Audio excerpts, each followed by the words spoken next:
네, 안녕하십니까. 성투사의 주식으로 부자 되기의 성투사입니다. 자, 오늘은요, 급등주식 매매 기법 이 부분에 대해서 설명을 좀 해드리려고 합니다.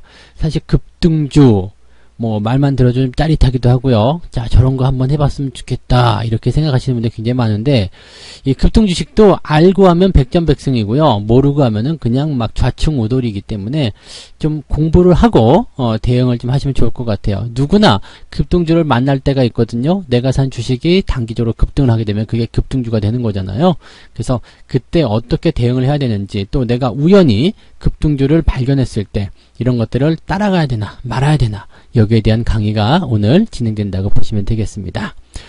자, 일단은 급등주에 대해서 먼저 좀 알아보죠. 투자자의 꿈이라고 적어놨습니다. 투자자의 꿈.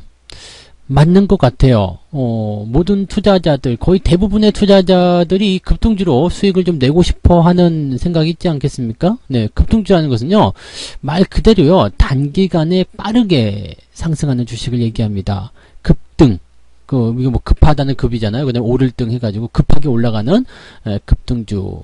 그래서 짧은 시간 내에 큰 수익이 가능하다라고 되어 있어요. 보통 이제 우리나라 사람들 같은 경우는 승질이 굉장히 급하거든요. 근데 우리나라뿐만 아니라 다른 나라도 마찬가지인 것 같아요. 인간의 본성이 좀 그런 거 아니겠습니까? 빠른 시간 내에 뭔가를 좀 이뤄내고자 하는 그런 모습들. 근데 특히 이제 우리나라 사람들이 이 부분에서 빨리빨리라는 그런 문화가 더 많다라고 하죠. 그래서 보시면은 그 뜨거운 국을 드시다가도 이 편장을 홀랑 뒤어가지고 껍데기가 벗겨지시는 분들, 네, 저 역시도 그렇습니다. 네, 그 다음에 커피 자판기에서 커피가 나오기도 전에 그냥 손 집어넣어서 컵부터 잡고 있는 분들, 네, 그런 분들 굉장히 많죠. 그 다음에 이걸 뭐라고 그래요? 전문용어로 졸갑증이라고 그럽니까? 안절부절 못하는 거 있잖아요. 빨리 뭘 해야 되겠고 그런, 네, 그렇다라고 하는데, 그런 투자자들의 심리가 어느 정도 좀 작용이 되다 보니까 이런 상황이 되는 것이 아닌가 생각합니다. 그래서 급등주들을 사람들이 사실은 굉장히 좋아하고요. 그 다음에 짧은 시간 내에 크게 수익을 번다 이렇게 되면은 굉장히 짜릿하잖아요. 너무 좋잖아요. 로또 복권 당첨된 것도 마찬가지죠. 로또에 만약에 10억 원을 준다 그러면은 이것은 10억 원을 우리가 모으면은 10년 20년 모아야 될 수도 있는데 이거를 그냥 단방에 10억 원을 준다 그렇게 되니까 얼마 좋습니까? 이렇게 빠른 시간 내에 뭔가 결과물들을 끄집어내는 것, 여기에 투자자들이 굉장히 이제 열광한다는 이야기죠. 그래서 모든 투자자의 꿈이 바로 이 급등주다라고 보시면 될 것 같아요. 이제 모두가 원하는 투자죠. 그런데 현실은 상처가 매우 가득할 겁니다. 해보신 분들은 아실 거예요. 급등주 이제 올라간데 어디서 좋은 소식을 들었어, 등등 여러가지, 내가 보기엔 이 종목은 엄청나게 잘 갈 거야 등등 많은 얘기들을 통해서 우리가 매수를 하게 되는데, 사실 현실은 시궁창이죠. 네, 상처가 가득하고 수익이 안 나요. 네, 이 가장 중요한 이유가 뭐냐면 바로 타이밍 때문입니다. 타이밍. 그러니까 상처받지 않으려면 타이밍이 좋아야 돼요. 그러니까 남녀가 이제 서로 데이트를 하고 있는데, 특히 남자들이 실수를 많이 하죠. 여성분이 그날 기분이 좀 안 좋아, 컨디션이 안 좋아. 근데 남자들은 잘 모르거든요. 잘 모르고 왜 화났는지도 모르고 그냥 들이대는 거야. 그냥. 네, 그러면은 그냥 괜히 귀싸대기 한 대 맞고 헤어지죠. 이상하다, 왜 그랬지? 네, 왜 그런지 도대체 이유를 몰라. 그래서 그날 전화해가지고 또 싸워. 도대체 너 왜 그러냐? 말을 해줘야 할 것 아니냐? 그 여자는 너 그걸 꼭 말을 해야지 하냐? 등등 싸우다가 헤어지게 되는 그런 상황이 된다라고도 합니다. 하여튼 그런 거죠. 그러니까 현실은 그래요. 이게 타이밍만 잘 맞추면 괜찮거든요. 상대가 위로가 필요할 때 위로를 해주고, 그 다음에 기쁨을 표현하고 있을 때 괜히 초치지 말고요. 거기서 기쁨을 더해주고, 이렇게 하면은 상당히 좋은 점수를 딸 수 있거든요. 급등주도 마찬가지예요. 그래서 이 타이밍만 잘 잡으면 돼요. 매수, 매도의 그 타이밍을 잘 잡으면 되는데, 이 타이밍이란 것은 어떻게 잡느냐? 바로 매수와 매도가 적당한 시기가 바로 이 타이밍이다라고 보시면 되겠습니다. 그런 말 누구나 하는데요 라고 얘기하는데, 사실 이 매수 매도 타이밍은 여러분들 잘 잡으실 수가 있어요. 그런데 이게 잘 안 되는 이유는 뭐 때문이냐? 바로 욕심 때문이에요. 욕심. 욕심이 눈앞에 그냥 그 이익 때문에 뭐 많은 부분들을 놓치게 만듭니다. 그래서 더 먹어야 되겠다라는 생각 때문에 무리한 곳에서 매수가 들어간다거나 매도를 못 한다거나 그런 상황이 벌어지게 되는 거죠. 그래서 일단은 타이밍을 잘 잡기 위해서는 마음을 가라앉히는 그런 마음 수양이 먼저 좀 필요할 것 같아요. 명상도 좀 하시고요. 심호흡을 한번 하시고, 보통 이제 예전에는 이런 게 있었습니다. 종목을 발굴하고서 이제 이 종목 매수해야 되겠다 생각하면은 그 종목을 매수하기 전에 일단 3일의 시간을 두고 지켜봐라. 그럼에도 불구하고 매수가 갖고 싶다면 그때 가서 매수해라. 이런 얘기도 있는데 이렇게 3일 기다리라고 하면은 벌써 답답해서 미쳐버리는 분들 계시겠죠? 네, 그래서 우리가 급등주 하면 자꾸 당하는 거예요. 자, 그러면 매수를 언제 하냐, 여기에 대해서 일단 좀 말씀드려 볼게요. 급등주의 매수 시점, 매수 언제 합니까? 정답은 알 수가 없어요. 네, 그거 알면 다 부자 될게요. 그죠? 단기간에 그냥 막, 네, 이거 내일 모레 올라갑니다. 내일 올라갑니다. 해가지고, 그걸 다 알 수 없는 거거든요. 하지만, 확실한 것은요, 많이 올라간 뒤에는 매수를 하면 안 돼요. 매수를 언제 진입을 해야 되는지는 알 수 없지만, 진입하지 말아야 되는 시기를 알면 돼요. 많이 오르지 않은 그 시점이 매수해야 되는 시점이 되는 거예요. 반대로 얘기하면, 즉 많이 올라간 뒤에는 매수하면 안 돼요. 그럼 그 반대로 뒤집으면 많이 올라가지 않은 자리가 매수의 포인트다 이거죠. 네. 근데 종목은 여러 가지가 있어요. 단기 급등주가 있고 장기적으로 하는 주식이 있죠. 그냥 많이 오르지 않아서 매수했는데 그냥 세워라 내워라 계속 그냥 만만디로 그냥 계속 갑니다. 이런 주식들 같은 경우는 또 단기 급등의 성격이 띌 수가 없겠죠. 그러니까 그런 내용들이 여러 가지가 있습니다. 그래서 이 매수의 포인트를 알 수가 없지만 진입을 하지 않아도 되는, 진입하면 안 되는 그 자리만큼은 우리가 확실하게 알고 넘어가자 이렇게 말씀드리고요. 자, 그 다음에 급등주의 매수 시점을 이제 본격적으로 좀 잡아보기 위해서는요, 이 상승을 위한 조건들이 어떤 것들이 있는지 좀 알아야 됩니다. 거래량이 일단 동반돼야 되겠죠. 매수의 거래량, 즉 사람들이 많이 사줘야 돼요. 사람들이 많이 진입을 해줘야지 주가도 올라갈 거 아닙니까? 그래서 이 거래량이 일단 필요하겠고요. 매수가 많이 들어왔다는 신호 중에서 가장 확실한 것은 양봉입니다. 즉 시가보다 주가가 더 높게 끝났다라는 거. 이것은 뭐냐면 매수가 그만큼 많이 들어왔다는 이야기죠. 물론 음봉이라고 하더라도 아래쪽 꼬리가 길게 달린다라면 이런 매수의 유입으로 우리가 판단해 볼 수도 있습니다. 그래서 이런 것들이 캔들의 모양새로 좀 판단해 볼 수 있겠고요. 또 가장 중요한 게 이제 상승의 재료입니다. 상승 재료. 그러니까 어떤 좋은 뉴스가 나온다든지 그런 부분들인데, 이 상승의 재료라는 것은요, 단기와 중장기적으로 나뉩니다. 그래서 가장 중요한 이 재료 중에서 단기적 재료는 곧 추세가 끝납니다. 그래서 내가 만약에 주가가 올라갔어요. 이거 관심 있는데 라고 생각했는데 이것이 가지고 있는 재료가 단기적 재료다. 그러면 이것은 들어가시면 안 되겠죠. 아무리 뭐 조상님의 꿈에 나와서 그걸 꼭 잡으라고 멱살 잡고 흔들어도 조상님과 인연을 끊을지언정 절대 이런 주식들은 위에서 따라 들어가시면 안 된다는 이야기입니다. 이 단기적 재료라는 것은요, 보통 실적 발표가 있습니다. 이번 연도에 실적이 너무 좋았어요. 그래서 주가 빵 튀는 경우 거의 대부분 다 그 다음 날부터 쓰러집니다. 수주 공시, 뭐 어느 기업하고 엄청난 수주를 뭐 계약했다, 뭐 수주 공시 다 끝납니다. 임상 발표도 마찬가지예요. 이제 임상 1상입니다 라고 발표하면은 그냥 그거 하나만으로도 기뻐가지고 주가가 빵 뛰는데 그 다음에 나오는 것이 굉장히 큰 문제죠. 어떤 문제예요? 2상도 가야 되고 3상도 가야 되고 그 다음에 상품화 시켜야 되는데 아이고 그거 한만 세월은 어떻게 가냐. 이제 겨우 1분 능선 넘은 거네. 이 생각이 든다는 얘기거든요. 그래서 이런 부분들은 대체적으로 좋은 소식, 호재이지만 단기적으로 빵 튀고 나서 떨어진다. 이렇게 보시면 되겠습니다. 네, 그래서 이런 종목들의 재료를 먼저 발견했고 주가가 이미 올랐다라면 절대로 매수를 따라 들어가시면 혼날 겁니다. 절대로 들어가시면 안 됩니다. 네. 자, 그 다음에요. 중요한 재료, 이 중장기적 재료라면은 일단 관심을 가져볼 필요가 있어요. 단기적으로 급등하고 나서 다시 들어오는 포인트가 나오긴 하겠습니다만 이 자리를 활용해서 우리가 매수에 나설 수가 있습니다.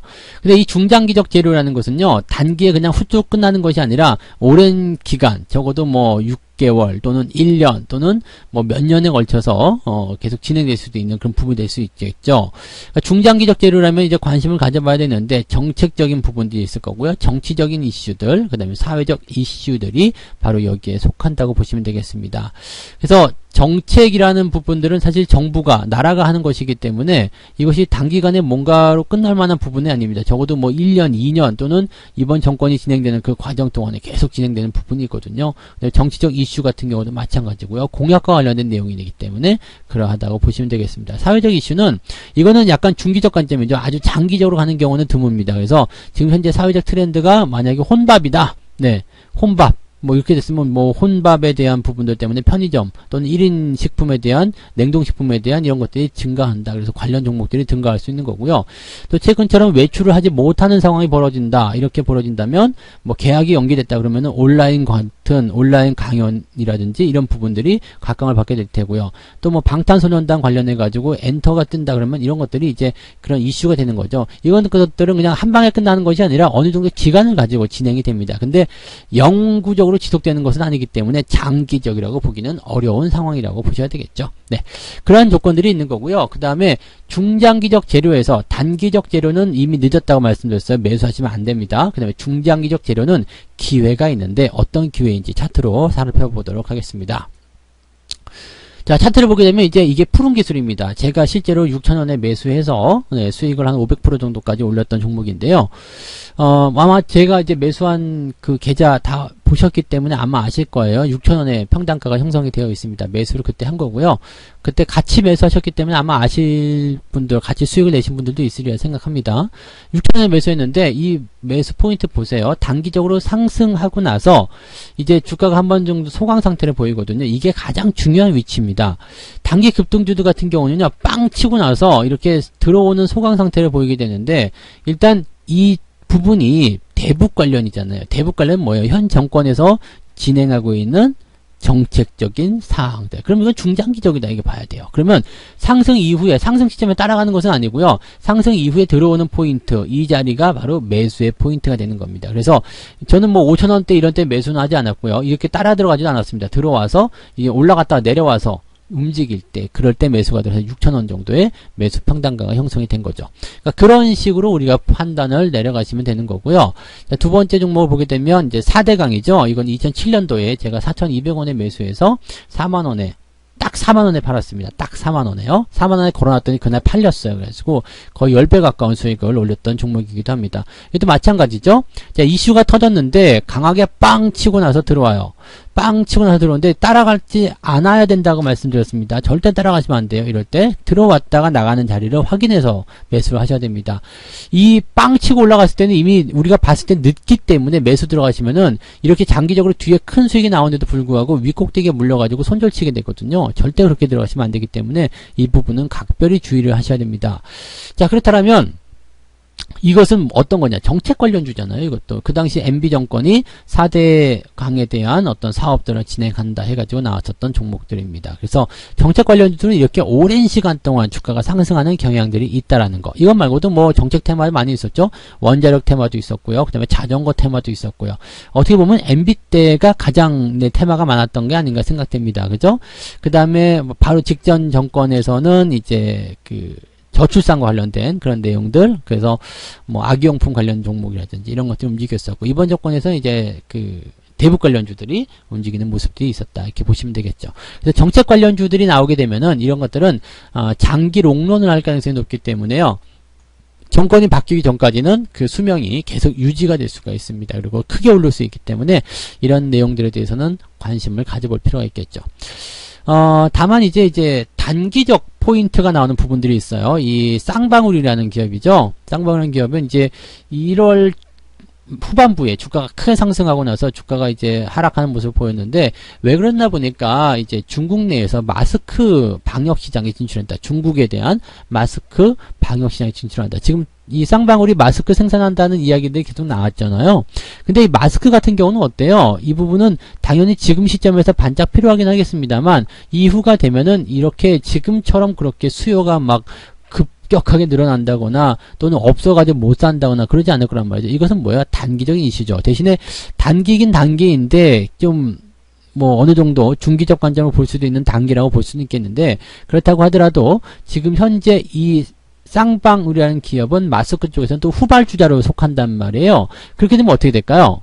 네, 앞서서 나갔었던 앞서서 지금 진행하고 있는 뭐 웰크론이라든지 오공이라든지 이런 기업들에 비해서는 이 기업이 딸릴 수밖에 없겠죠. 그래서 단기적 이슈를 통해서 빵 치고 올라가긴 했습니다만 그 이후에 계속적으로 주가가 떨어지는 형태의 모습 보이고 있다는 거죠. 그러니까 이런 매수 포인트에선 절대 들어가시면 안 돼요. 그러니까 이 재료적인 분석들을 어떻게 따라 들어가느냐, 어떻게 내가 대응을 하느냐에 따라서 종목들에 대한 대응 전략이 달라진다는 것을 꼭 명심하시면 좋을 것 같습니다. 자, 그럼 이제부터는 이제 매도에 대한 부분들을 한번 알아보도록 할 건데요. 매도에 대한 부분들은 이제 사실 매수보다도 매도가 훨씬 더 중요합니다. 그래서 매도는 제가 이제 후반부 강의로 이제 좀 빼놓은 상황인데 이 매도에 대한 부분들을 잘 아셔야 돼요. 사실 매수 같은 경우는 여러분들이 노리고 매수하는 경우들이 많지가 않아요. 사놨더니 어느 날 갑자기 급등했다더라. 사놨더니 어느 날 갑자기 많이 올랐다더라. 이런 식으로 나오는 경우가 대부분이거든요. 그래서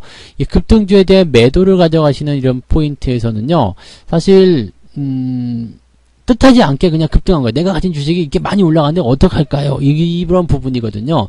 그런 경우가 아닌 이상은 대부분 꼭대기에서 매수해가지고 대부분 다 물려요. 그렇기 때문에 네, 그런 급등주에 대한 매매 포인트는 우연히 매수해서 내가 급등을 만났거나 아니면 따라들어서 꼭대기점에 물리거나 둘 중에 하나입니다. 그러니까 만약에 이 매도를 가지고서 지금 수익이 많이 났는데 이제 매도를 어떻게 할까요? 라고 고민이 되시는 분들 같은 경우는 우연히 매수해서 보유를 했을 가능성이 매우 높다고 봐야 되겠죠. 자, 매도는 일단 가장 중요한 것은 기술적 분석입니다. 기술적 분석이요. 상승이 지속되는 과정 중에서 장대 음봉이나 거래량이 나올 경우에는 무조건 매도 친다라고 보시면 됩니다. 그래서 상승 추세가 꾸준히 지속되는 과정 속에서는 거래량을 동반한 장대 음봉이 나타나면 안 돼요. 왜냐하면 거래량을 동반한 장대 음봉은 매도가 그만큼 많이 나왔다는 이야기입니다. 주가가 더 많이 올라갈 수 있다. 주가가 계속 올라갈 수 있다라는 어떤 판단들이 나오고 거기에 대한 기대감이 충분한 상태인데 왜 매도가 그렇게 많이 나오고 장대 음봉이 나올까? 이 부분을 생각한다라면 여러분들 이해가 되실 거라고 생각합니다. 이거는 분명히 안 하던 짓이거든요. 계속해서 올라가던 과정에서 그냥 내가 편안하게 주식을 잘 보유하고 가야 돼. 그런데 이것이 그냥 갑자기 어느 날 변동성을 크게 보이면서 주가가 툭 떨어져 버렸어요. 열받잖아요. 그죠? 열받는 일이 되는 겁니다. 그래서 이런 것들은 그동안의 분위기를 완전히 뒤집어 엎는 그런 형태의 모습이다라고 보셔야 되는 거죠. 뭐 예를 제가 자주 들어있는 내용이긴 합니다만은 무뚝뚝한 남편이요. 어느 날 갑자기 꽃을 사들고 들어와가지고 콧소리를 냅니다. 여보 뭐 그러면서 사랑해요 뭐 이런 개소리를 짓거리거든. 어떻게 하라고 했어요? 식탁으로 끌고 오라고 그랬습니다. 식탁으로 끌고 와서 앉으라고 한 다음에 딱 이야기하십시오. 네, 한 번만 기회 준다. 돈 문제냐 여자 문제냐 풀어라. 그러면 그냥 남편 펑펑 울면서 내가 돈을 주식을 이만큼 까먹었는데요 뭐 진실이 아닌데요 뭐 그렇게 얘기하거나 아니면 사실 그냥 진짜로 뭐 만날 생각이 없었는데 그냥 만난 거야 라든지 이런 술술 불게 돼 있어. 그러니까 여자도 마찬가지예요. 뭐 만약에 그냥 막 평상시에는 남편 등한시하던 그런 그 부분이 그런 부인이 어느 날 갑자기 그냥 맛있는 음식을 끓여주고 뭐 그냥 옷도 사주고 막 그냥 그렇게 하면은 앉혀놓고 얘기하세요. 네, 돈 문제냐 남자 문제냐 똑같은 거야. 그러니까 이게 중요한 거야. 안 하던 짓거리가 있다는 것은 반드시 뭔가가 이상하게 바뀌고 있다는 얘기거든요. 뭔가 바뀌었다는 이야기예요. 그렇지 않고서는 평상시와 다르다는 이야기죠. 그러니까 그런 이야기들을 여러분들 꼭 생각하셔야 됩니다. 그래서 상승이 지속되는 과정 속에서 계속 올라가야 되는데 장대 음봉이나 거래량이 나오게 되면 매도를 쳐야 되는 것이 맞는 부분들이다라고 보시면 되고요. 이 기준선의 설정이 매우 중요하다고 우리가 말씀드릴 수도 있을 것 같아요. 이게 정점에서 나타나는 거래량과 장대 음봉에서 매도를 털어버리는 게 맞는 전략이긴 한데 이 과정이 있을 거 아니에요. 거래량하고 이 장대 음봉이 터지기 전까지 계속 그냥 들고 가야 됩니까? 매일매일 불안해요. 이게 사람들의 심리가요. 주가가 올라도 불안하거든요. 내려도 그냥 기분 나쁘고 열받는데 오르면 또 그냥 오르는 대로 불안해요. 그냥 아이고 5% 먹은 거 뺏길까봐 그냥 앉아보려 못하는데 그럴 때 제가 편안하게 가져가시는 방법 알려드릴게요. 상승이 지속되는 중에서는요. 기준선만 설정하시면 그 다음부터는 크게 걱정하지 않으셔도 됩니다. 기준선의 설정은 어떻게 하느냐. 단기 상승은 무조건 5일 이동평균선이 기준선입니다. 단기 상승은 무조건입니다. 무조건이야. 5일 이평선, 5일 이동평균선이 무조건 기준선입니다. 왜 그러냐면 단기 상승이기 때문에 그래요.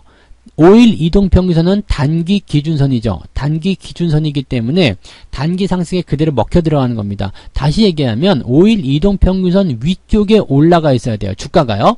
5일 이동평균선 위쪽으로 주가가 올라가 있으면 최근에 매수한 사람들 모두가 수익이란 이야기입니다. 최근 5일 동안 매수한 사람들이 계속 수익이란 이야기예요. 그렇다면 이 주식은 더 갈 거야.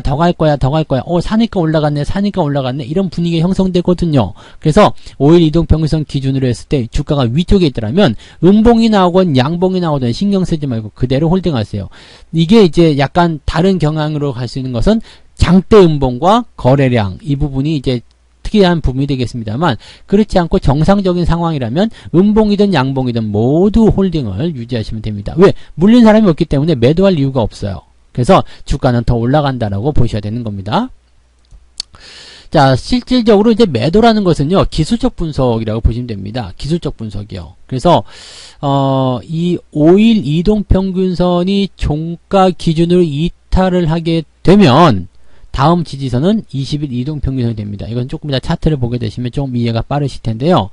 이 5일 이동평균선이 종가 기준이 이탈하게 되면 매도한다. 그리고 이 20일 이동평균선의 지지선이 새롭게 형성이 되게 되는데, 여기서 중요한 게 있습니다. 20일 이동평균선과의 괴리가 커져 있다라면 일단은 매도할 수 있는 것이 맞습니다. 왜냐면 5일선이 이탈하게 되면서 이 첫 번째 기준선이 이탈하게 되면서 다음번 기준선까지 만약에 마이너스 한 20%까지 떨어져야 된다. 그러면 열받거든요. 그러니까 이렇게 괴리가 커져 있다라면 그냥 매도를 치시는 게 맞는 거고요. 이게 만약에 5%밖에 안 돼. 20일 이평선이 아주 가까운 데에 있어요. 또는 많이 밀려봤자 뭐 한 10%일 것 같아. 그 정도는 괜찮아 라고 생각하실 수 있다라면 20일 이동평균선의 지지선이 확보되는 것을 기다려보는 것도 좋습니다. 즉 5일 이동평균선을 깨고 내려가서 20일 이동평균선의 지지를 통한 다시 추가 반등을 만들 수도 있습니다. 그렇게 되면 중장기적 추세로 연결되는 그런 상승 패턴이 만들어지는 경우들이 있기 때문이죠. 그래서 일단 이격도에 대한 그 괴리를 잘 보셔야지 되는 거고요. 그 다음에 5일 이동평균선의 포인트, 데드크로스가 나온다면 일단은 매도가 정석인데 20일 이동평균선의 지지점까지 내가 볼 수 있는 여유가 있는지 그 부분을 확인해 보시는 것이 중요하다. 이렇게 보시면 되겠습니다. 자, 그 다음에 이동평균선의 데드크로스는 뭐 그냥 이거는 다른 거 생각할 거 없이 그냥 바로 매도 관점입니다. 20일 이동평균선의 지지는 중기 패턴이거든요. 근데 5일과 20일 데드크로스가 나오게 된다면 이것은 매도가 들어가야 돼요. 왜 그러냐면 지금 물려있는 사람들이 최근 한 달 동안 매수한 사람들까지 퍼져 있다는 이야기예요. 그리고 이 이동평균선의 데드크로스가 나오기 시작했다라는 것은 최근에 매도에 대한 포인트들이 더 커져 있다는 이야기죠. 그래서 이렇게 5일과 21선 데드크로스가 나오게 되면 이제 급등주로서의 사명은 끝났다라고 일단 보시면 됩니다. 이 부분은 일단 조정을 만나게 되고요. 그 이후에 횡보 또는 다른 포인트를 통해서 올라갈 수 있겠습니다만 당분간은 주가가 오르기 어렵다라고 보시면 됩니다. 그래서 이 이평선의 데드크로스는 매도에 대한 가장 중요한 신호다라고 받아들이시면 될 것 같아요. 자, 그러면 이제 차트를 보면서 설명을 몇 가지 좀 드려보도록 하겠습니다. 이거는 이제 마스크 관련주입니다. 50인데요. 이 종목 잘 보시면은요, 매도 포인트를 아주 정석으로 잘 만들어 놨어요. 잘 보세요. 이게 5일 이동평균선 따라갑니다. 처음에는요. 근데 양봉이든 음봉이든 간에 일단 종가 기준으로요. 종가 기준으로, 이 위치가 계속 형성이 되어 있죠. 5일선 위쪽에, 5일 이동평균선 위쪽에 주가가 위치해 있습니다. 이럴 땐 팔 이유가 없어요. 그래서 약간 변동도 보이긴 했습니다만 여전히 견딜만 하죠. 그 다음에 양봉, 그 다음에 이렇게 나왔는데 결과적으로 이제 마지막에 이 5일 이동평균선을 깨트리는 음봉의 그 종가 포인트가 만들어집니다. 이럴 때는 매도가 들어가시면 되는 겁니다. 그 이후에 이제 주가가 하락을 하게 되는데, 왜냐면 그동안 수익이 계속 낮았었던 사람들이요, 이제 손실이 나기 시작하면 열받거든요. 그래서 이쯤에서 던져야 되겠다라고 생각하는 그런 관점들을 가지게 됩니다. 매도가 매도를 부르는 상황이 되는 거죠. 그 다음에 60일 이동평균선의 지지선이 형성이 됩니다. 20일 이동평균선이죠. 5일과 20일 이동평균선이 살짝 데드크로스 나왔습니다만 현재 이런 이런 관점들은 나쁘지 않아요. 그냥 놔두셔도 됩니다. 그래서 이렇게 올미조미 붙어 있거나 다 같이 뭉쳐 있는 중간에서는 살짝 정도는 데드크로스 나올 수 있습니다. 그래서 이런 정도는 괜찮고요.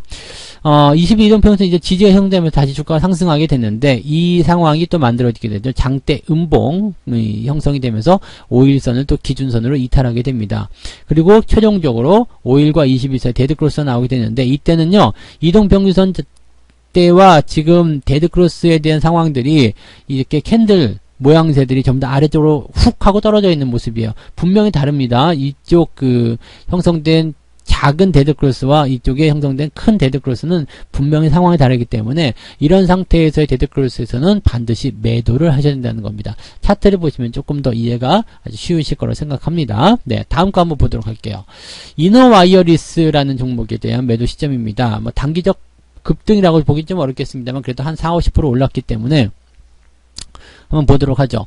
여기서 보면 이제 5일선을 따라서 계속 올라갑니다. 양봉이든 음봉이든 관계없어요. 그런데 종가 기준으로 매도 포인트가 나타나죠. 5일선 쾅 이탈하게 되면 그 다음부터는 종목이 슬슬슬 흘러내리게 됩니다. 지금 이런 자리는 데드크로스가 나와도 상관이 없다라고 말씀드렸지만 최종적으로 데드크로스가 회복이 되지 못했습니다. 그래서 이 부분 같은 경우는 최근에 형성된 저점 지지가 이탈하게 되면 매도 포인트로 가는 것이 맞습니다. 근데 여기까지는 일단 이 급등주 매도에 대한 포인트를 조금 벗어났기 때문에 이 부분은 따로 설명드리지 않을게요. 그래서 지금은 이제 앞서서 보여드렸던 이 50과 같은 경우처럼 빠르게 회복이 되는 상황이라면 상관없는데요. 그 부분이 되지 않고 늘어지면서 결국에는 데드크로스가 연결된다. 계속 유지된다라면은 그 포인트에서는 매도가 들어가는 것이 맞는 전략입니다. 그래서 이 종목은 이런 식으로 진행이 되는 모습이고요. 자, 그 다음 차트를 한번 보도록 하면요. 백광산업이라는 종목이 있습니다. 돼지열병 때문에 잠깐 올라갔었던 기업이죠.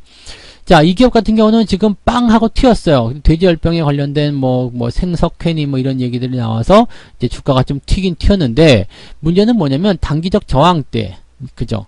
이 저항대에 부딪히는 모습이 좀 나타났어요. 그러다 보니까 거래량을 이제 터뜨리긴 했는데 음봉이 좀 쭉 하고 떨어지면서 굉장히 약한 추세를 보이고 있습니다. 이때쯤 되면요.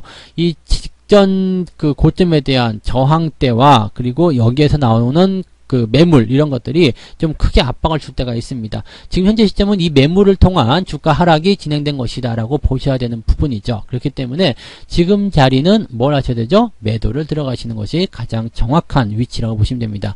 매도를 하지 않으면 어떻게 될까요? 주가는 이런 식으로 흘러내려서 아래쪽으로 떨어지게 됩니다. 이것이 바로 단기적 재료에 대한 상황입니다.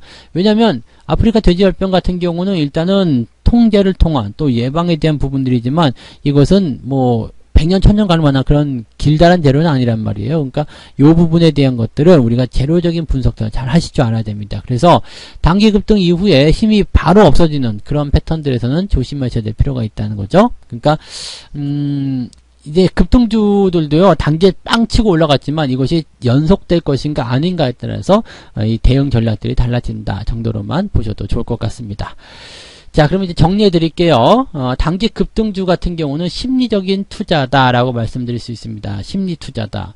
굉장히 중요하죠. 왜냐면 이제 지금 말씀드렸듯이 이동평균선을 따라서 매수나 매도나 이런 것들을 가지고 들어가는 부분들인데 사람들이 심리적인 요인으로 인해서 많이 들어왔다 이러면은 절대 매수하시면 안 된다고 그랬습니다. 그래서 그런 부분들이 전부 다 심리 투자라는 하나의 부분으로 포함이 되어 있다 보시면 되겠고요. 저항대, 매물대가 중요한데 이것은 단기적 재료에 의해서 매도가 들어갈 때는 포인트이기 때문입니다. 그래서 저항과 매물대는 항상 중요한 위치니까 꼭 외워두시기 바라고요. 여기에 대한 강의는 제 주식 배우기 강의, 지난 강의에 들어있으니까 꼭 참고해 보시면 되겠습니다. 그 다음에 장단기 재료의 분석이 매우 필수적으로 들어간다라고 되어 있습니다. 사례를 여러 가지로 한번 만들어 보세요. 아까 전에 말씀드렸듯이 뭐 실적 발표라든지 또는 뭐 수주 공시 이런 것들은 다 단기적인 재료인데 그 외에도 분명히 단기적인 재료들이 있을 거예요. 반짝해서 올라가는 그런 재료들, 그런 부분들에 대해서 생각해 보시면 되겠고요. 중장기적 재료들은요, 이게 정책적으로 들어가는 경우가 가장 많습니다. 정책과 관련된 그런 이슈가 중장기로 가는 경우들이 가장 많기 때문에 그런 부분들을 좀 파고드시면 조금 더 유리하지 않을까라고 생각이 듭니다. 자, 이렇게 해서 오늘 급등주에 대한 강의를 마무리를 짓습니다. 뭐 아직까지는 뭐 여기까지 들었지만 확 와닿지는 않으실 수도 있겠습니다만은 그렇다고 하더라도 여러분들이 이해를 하실 수 있도록 계속 노력을 좀 해보시기 바라고요. 그 다음에 이해가 잘 안 되시면 다시 듣고 또 그래도 이해가 안 되시면 이 채팅창에다가 댓글로 질문을 올려주시면 거기에 대해서 답변을 또 드리도록 하겠습니다. 자, 저는 오늘 여기까지 이야기 해드리고요. 다음 시간에는 또 다른 강의로 돌아오도록 하겠습니다. 고맙습니다. 본 방송에서 제공되는 모든 정보는 투자 판단의 참고 자료이며 투자의 최종 책임은 본 방송을 이용하는 본인에게 있습니다.